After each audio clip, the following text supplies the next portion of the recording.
Hello, and welcome to another edition of the LCU Coaches Show on 99.1 Chap Radio and the LCU podcast.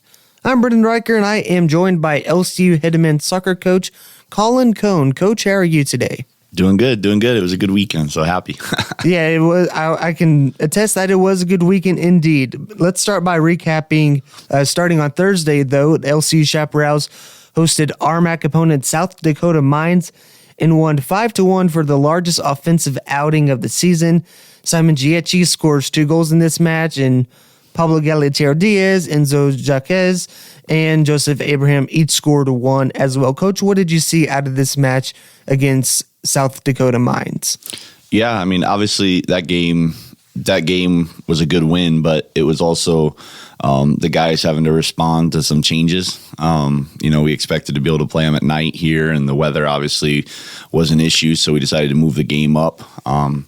In hindsight, we were probably able to still play it in the evening if we had wanted to, but we ended up moving it up just because we were concerned about lightning and things like that. So they came a long ways from South Dakota, so we didn't want to lose the game, even for them. So we moved it up, and, the guys responded well. It's kind of an awkward time for us to play because we're not used to playing, around lunchtime, 2 o'clock-ish.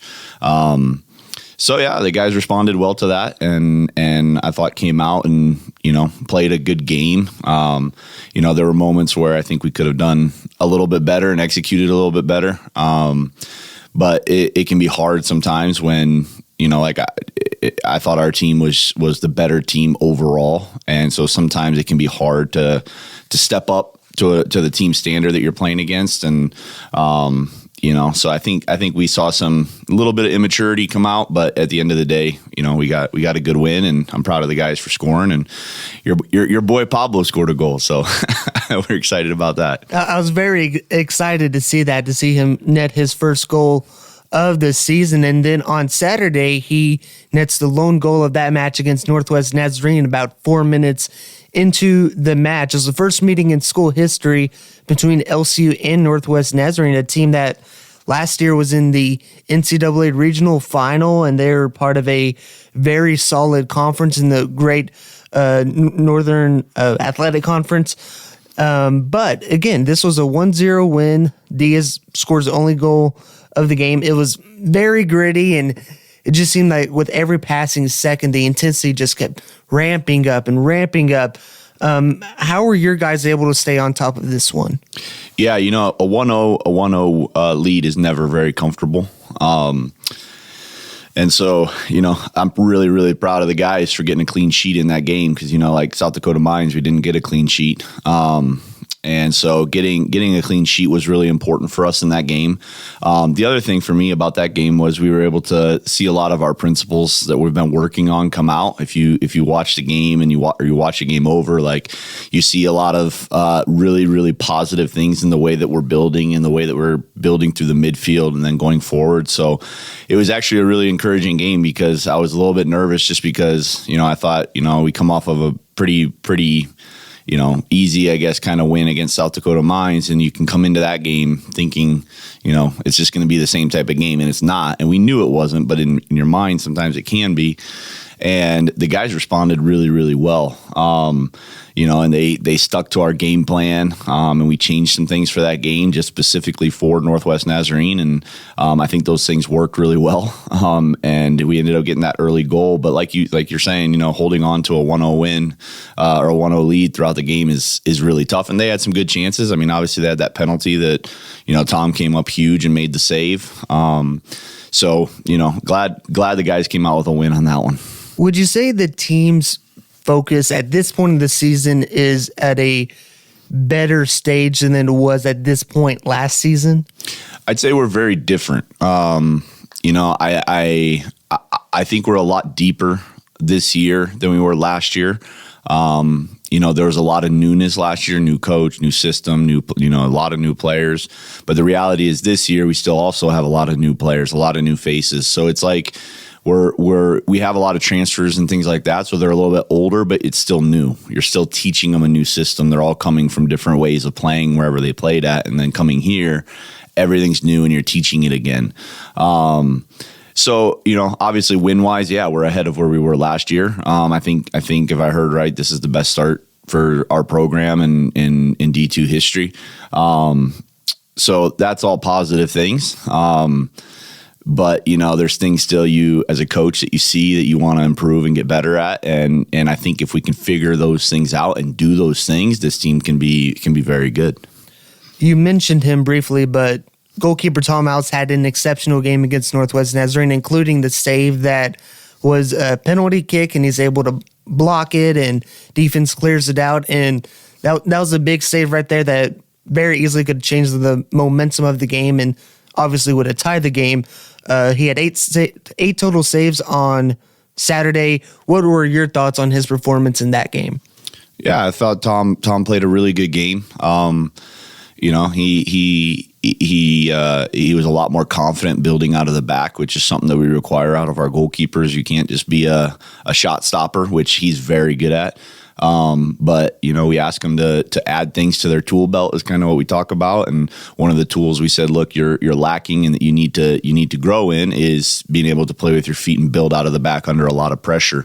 And he's taken that by the horns, and he's made it his position kind of, and he's figured that stuff out, and he helped us like crazy in the build up. And he had a lot of confidence in the game, so super proud of him. That's a massive save on the penalty, and he made some other big saves in the game as well. Another positive thing that we saw this past week was veteran defender Yela Bourne got its first start of the season against Mines, then played 82 minutes against Northwest Nazarene. What was it like to have him back in the starting 11? Yeah, having Yela is huge just because he's a mature veteran on the team, and he's our captain, and he's also really, really composed, and even in tense moments, he's composed. So having him back was huge. He also really, really helps us. He helps us win balls in the air, for example, which I think we struggle with without him sometimes. I think he reads the ball well, and he wins a lot of 50-50 balls, which is essential. And also the other thing is the way we're trying to play this year, having a very good center defensive mid is extremely important. And I think he just brings a lot of maturity to that position. Offensively for the Chaps, GHE is leading the way with 4 goals and 9 points. 2 of those goals did come against Mines, but what makes him such a prolific forward in your system?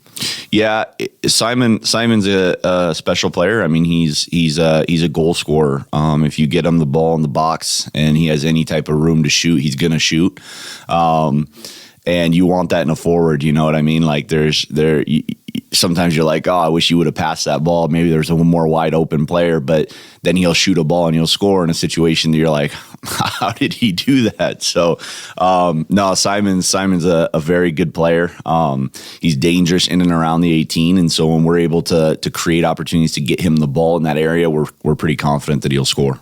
2 other players I wanted to mention, and we mentioned one of them last week on the LCU Coaches Show, but Enzo and Sasso, they have turned into 2 guys, from what I have seen, who do a really good job of advancing the ball and taking care of the ball and in getting the ball to guys like Pablo and Simon. How important are they to this squad? Yeah, I'll be honest, they're essential to us. Enzo has kind of been feeling his way into the position, and the last 2 games he's done a very, very good job. And he has the ability to make things happen on the field, and he can be dangerous going forward. And that's why he's obviously out there. He does create a lot of opportunities for us. He protects the ball pretty well. And the other thing for him is having him in that position is he can score. And if guys don't step and deal with him, they risk him scoring, and he can create opportunities for other players because of that, even being a midfielder. And then Sasso's a very technical player. He's good in tight spaces. He's really good playing in the half space.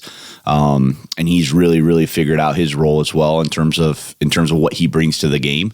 And he's a type of young man that can, I think, change the game. You know what I mean? He can come in off the bench, you can start him, but either way, he has moments where he can just change the game, and he's tenacious.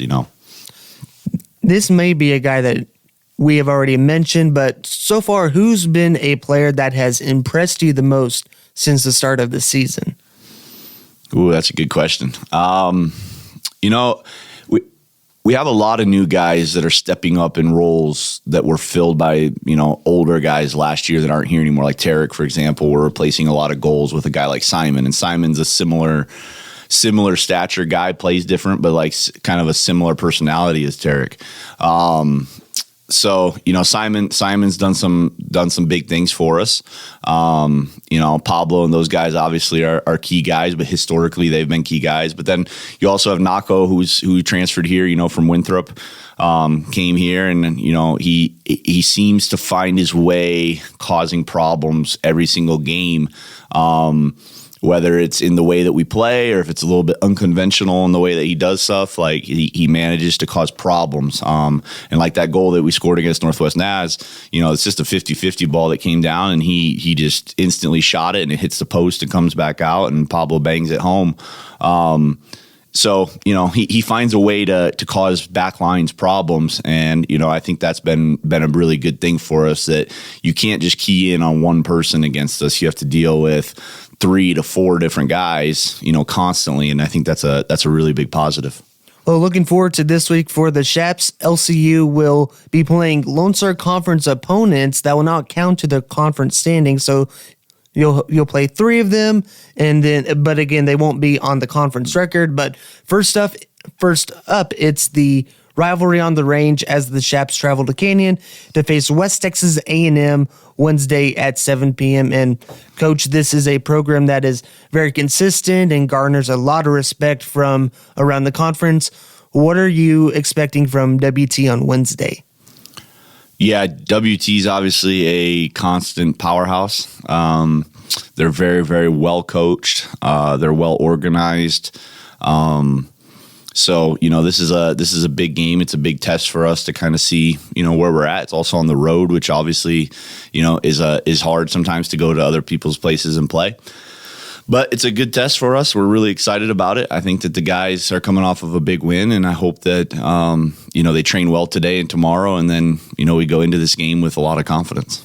When you see a team like West Texas A&M has played a lot of teams that you have faced, and teams like Fort Lewis, Northwest Nazarene last week, and Adams State, is it easy to kind of look and then be like, okay, we did this better than them against this opponent? Or how do you measure things when you look at similar opponents? Yeah, I mean, you can always let stuff like that kind of creep into your head. For me, I definitely don't look at it that way, just because the way that, for example, you brought up Adams State, like the way that Adams State played us was very different than the way that I watched the game that, WT played Adams State on Sunday. And the way Adams State played WT was very different than even the way they played us. I don't know why, but it was just different. So the score line for me doesn't really mean a lot at the end of the day. So we just have to focus on us. We have to focus on our training and our preparation, and just trust that, our guys are going to come out and execute on Wednesday night. Then Saturday, the Chaps return home to face Oklahoma Christian in, of course, a non-conference contest, like we said, even though Oklahoma Christian is a Lone Star Conference opponent. Coach, this is the first meeting between the two squads since LCU and OC played in the Lone Star Conference quarterfinals, where the Eagles won 2-1 in overtime on the very field that y'all are going to play on Saturday. Mm-hmm. Will there be a little extra fire going into this match, or is it just business as usual? I think it's just business as usual. I mean, the unique thing about OC, like WT, for example, is a rivalry. OC, just in the last year, we played them 3 times. We played them home, and then we played them away, and then, we played them again at home in the conference tournament. So it's kind of weird to see the same team 3 times. And when you do that, you get to know each other a little bit, and sometimes a little bit too well.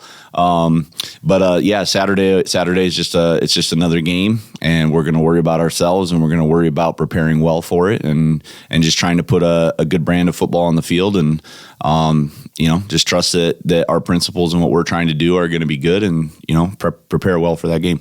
The final non-conference match will be against Dallas Baptist next Wednesday on the 27th. What do you want your team to achieve in these upcoming couple games as you get closer and closer to the official start of conference play? Yeah, I'd like to see us just, mature up a little bit. games get heated and they're tough and things like that, and just being mature in our response to those moments. We talk about responding well, to things that happen in games, whether it's, something physical or whether it's a goal or you go down a goal or whatever. We talk about how we respond to those moments. And, I think that we can respond sometimes a little bit better. And it's something that we definitely are working on as a team. But really, I just want to see us, continue to get better, with the things that we're trying to do. We've taught a lot of new things this year to them, and we've challenged them to really have to think a lot more. And so I'd like to see us just continue to be able to, problem solve throughout games, and play within our system. And I think we're doing better at that. I think we saw some really positive things against Northwest Nazarene. But I'd like to be able to see, us do those positive things, not just in moments, but for long periods of the game. And I think if we can do that, we'll be able to control a lot more games and be able to create a lot of scoring opportunities. So, I think those are the big things for me right now as we prepare for conference. Coach, as always, do you have anything else you would like to share with Chap Nation? No, just if you can and you have time, come out to the game at WT. It's obviously going to be a massive game. So any support we can get on the road is huge, and it's obviously a big rivalry, and it's just down the road. So we'd just love to have people out. Coach, thank you for your time and good luck this week. Awesome, thanks. That was head coach Collin Cohn of the Chaparral men's soccer team. Tune in Wednesday for coverage of the rivalry on the range between LCU and West Texas A&M in Canyon, starting at 6:40 on 99.1 FM and chapradio.com. Then tune in Saturday to hear LCU men's soccer versus Oklahoma Christian, starting at 3:10 again on 99.1 FM and chapradio.com. This is the LCU Coaches Show, presented by the Chap Radio Sports Network and the LCU Podcast. We're back on the LCU Coaches Show, and we now welcome in head coach of Lady Chap Volleyball, Keith Giboney. Coach, how are you today? Yeah, I'm doing great. Thanks for having me back. I appreciate it. Last week, you mentioned how nice it is to play at home. You were coming off of the Chap Classic, looking forward to the crossover weekend, and now you've done 2 tournaments at home to finish non-conference play. So as you kind of recap on how those 2 were before we look into the conference season, what were some of the benefits you noticed of having all that home experience? Yeah, we got spoiled a little bit just playing, in the comforts of home with your locker room and the facilities and the fans and everything. It's kind of rare in the pre-conference schedule to have 2 weekends in a row, but it worked out that way for us. We loved it. And now we become road warriors and hit that grind. Yes, sir. It is a whole nother season in itself almost. But as we look at what happened last weekend, LCU hosted the Lone Star Conference crossover, where they played games Thursday, Friday, and Saturday against the 3 visiting teams. LCU finished 1-2 on the tournament. They won their final match on Saturday in a 5-setter. It was a fantastic back and forth match, and we'll get into it a little bit later on. But what were some of your overall thoughts from this crossover weekend? Yeah, well, losing the first one on Thursday, that stung a little bit. I told the team in the locker room I didn't have any notion of going undefeated this season, so we knew there was a loss in our future. That one was in 5. We played okay, but we probably could have played a little better. All these teams, we see again once we start conference play. So we made it clear that, hey, if there's another game ahead that we really want to win, the one that matters when we get to conference play. So we talked about growing and learning from those things. The Thursday loss was tough. For Friday, Texas Women's, we were able to watch them, and they're just a really sound and fundamental team. They're good size. They don't really have any weaknesses. So we knew we had our hands full going into that one. I was happy with the way our girls played because they battled in there where we were outclassed sometimes, and I was proud the fact that they hung in, they competed well. I felt like from beginning to end, they were fighting the whole way. So even though it was a losing effort, that was against a quality team. I feel like when we see them again, we're going to be a better team, but obviously we'll still have our hands full. And then able to salvage that last one on Saturday. That was a fun match. It was kind of crazy. It was one of the weirder ones, not because it went 5, but we just got annihilated there in set 3, and you kind of felt like no momentum on your side. And then we go into set 4 and just did the exact same thing to them. And then, as you know, a set 5 is fast and short, and there's no room for error, and it goes quick. So even that one was back and forth. So it was fun. It was great to come out on top and get a win and kind of end the weekend on that note. Looking at that match on Thursday, match by match, starting with UT Permian Basin, it was a battle, like you mentioned, against the Falcons. Ultimately, they took the 5th set, 15-11. But despite the loss, this was LCU's first match against a Lone Star Conference team, although it wasn't officially conference record. So what impressed you as they rose to that occasion and put up a good fight against a team in the league? Yeah, well, it was a quality match against a quality opponent, and if we play them 10 times, I think we beat them more than half. That night just wasn't ours. That was, obviously based on our record, the first time we had been truly tested that way, and I like the way our players responded. You can't win all the 5th sets. There's just so many variables and things that can go wrong.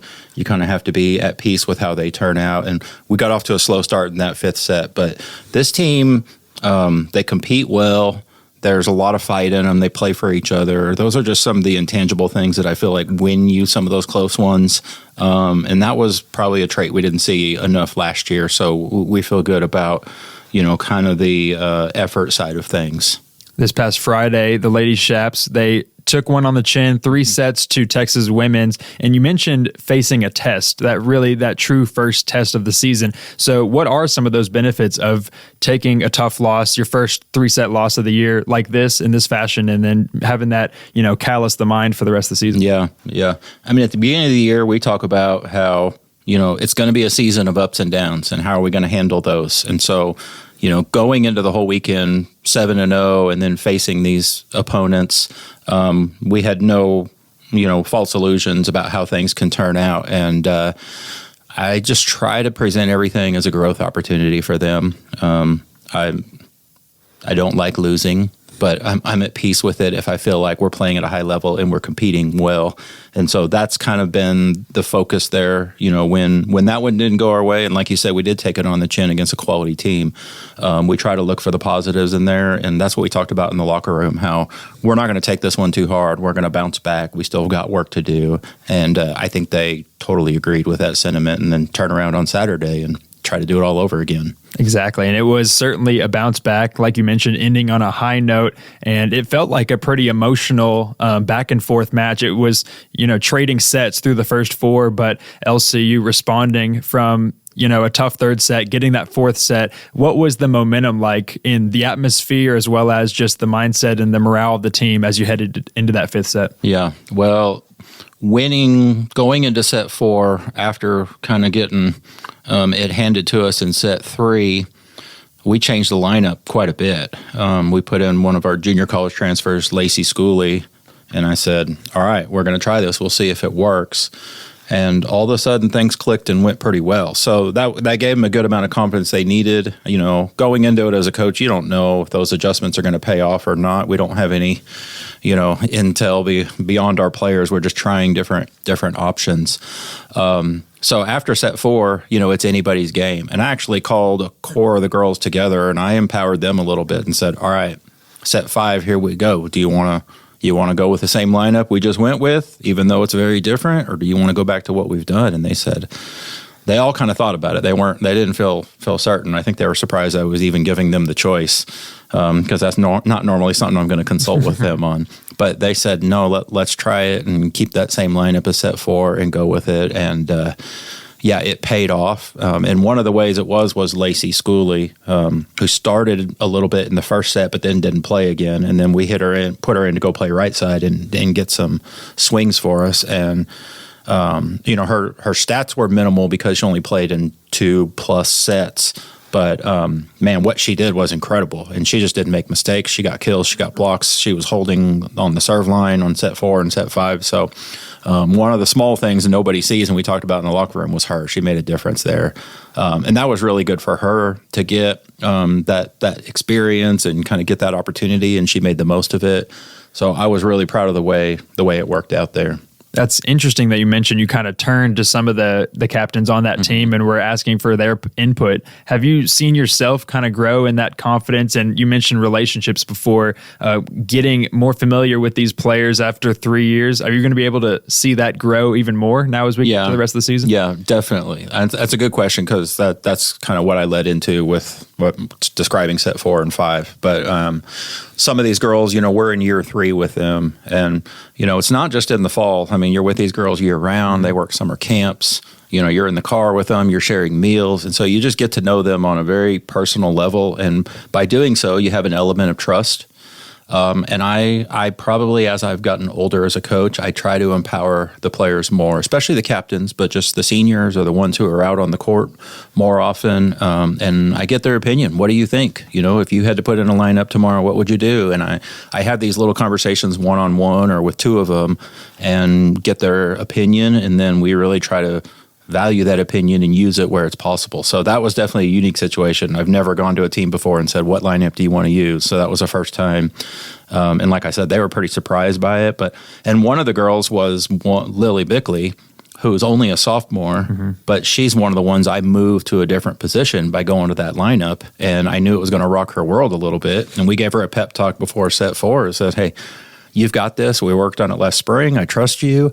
And so I wanted her in the 5th set to say, yeah, I'll do it. And we moved her to the middle is what happened as a middle hitter. And she did a great job. She's a good athlete. And she was one of the ones that I let weigh in and was for it too. So that's kind of a unique scenario, but kind of an inside look at what people won't hear. The other thing I'd say about that match is it was so unique because Oklahoma Christian was at our tournament last weekend. We didn't play them, but we saw them play 4 times. They saw us play 3 times. And then here we are at the crossover.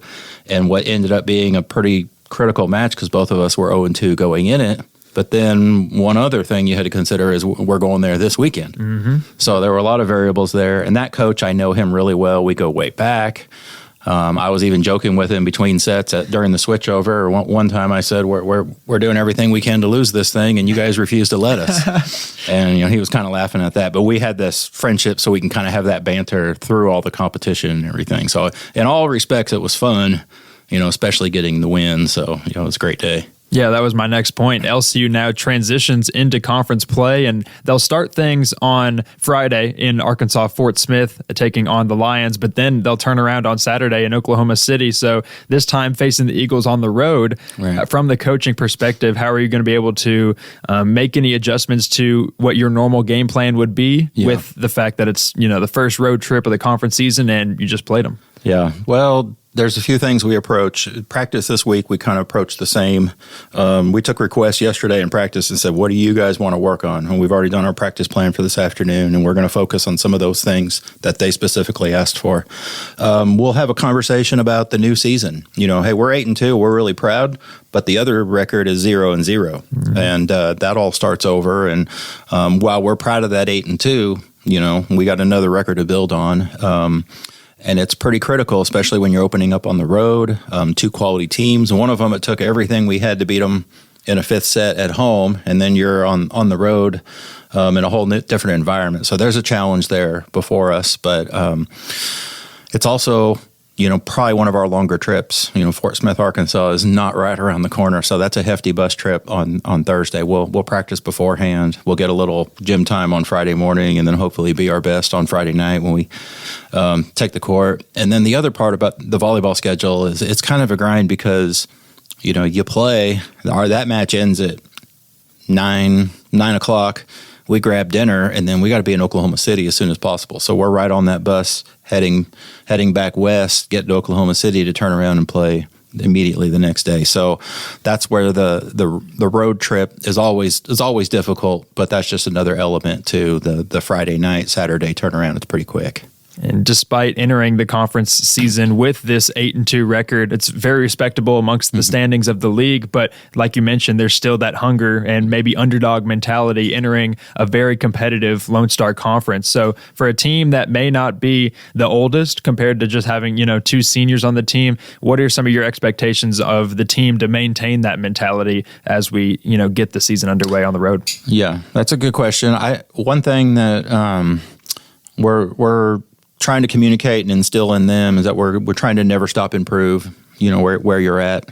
I asked them in the locker room, I said on a scale of 1 to 10, 10 being our absolute best, I said, where do y'all think you're at as a team, on a day-to-day basis? They were pretty hard on themselves, and they gave themselves a 6 when we're sitting here at 8 and 2, not knowing what to expect. So I was kind of proud of the fact that they saw a lot of room for growth and improvement. I don't think they're satisfied with where they're at, and I know they're realistic about the tough teams we have to face. I do feel like the conference is vastly improved, especially in the middle of the pack. The top of the pack is always going to be there. So that just tells us that we, do need to work on improving. Every game's going to matter. And even though they're young and new, they're mature enough to know that about themselves. And, everything they say, whether it's one-on-one or in the locker room, they say the right things and they're hungry. They know kind of what they have to do. And my wife and I really appreciate that about them and their approach to everything.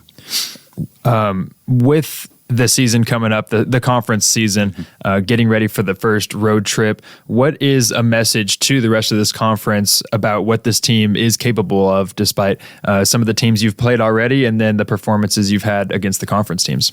Yeah, well, I mean, we respect everybody as our opponent, and we don't fear anybody. So every day you have to come to play.